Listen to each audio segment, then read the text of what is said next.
how many of you guys know that biblical Christianity, not American Christianity, not popular Christianity, but biblical Christianity is more than John 3:16 and showing up on church on the weekend? It's much more than that.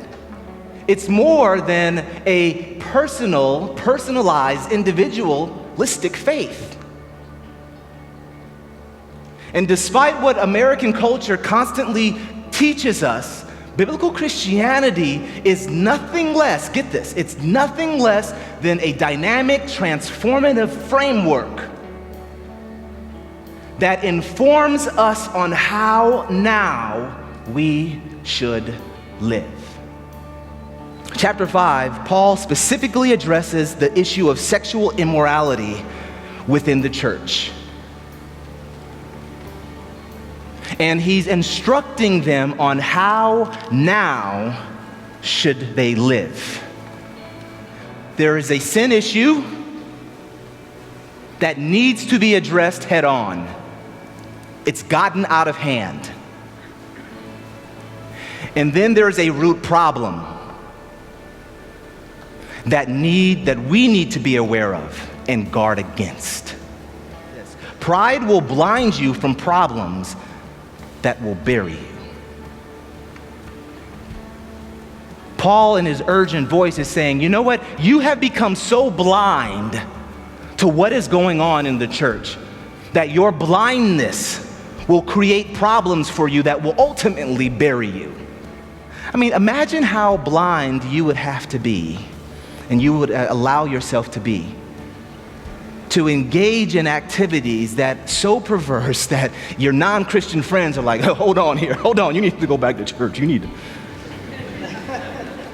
So the second point, guys, is this: we cannot allow apathy to be the protocol in our life. Remember, Christianity is not an individualistic religion. It is a framework, a transformational framework given to us by God Himself for a body of broken people that would then ultimately be restored to Him. Someone say this: we're all in this together. Say it again. We're all in this together. The truth is the truth whether you and I decide to believe it or not. But once we know the truth demands a choice. He's saying all this stuff we need to nip in the bud.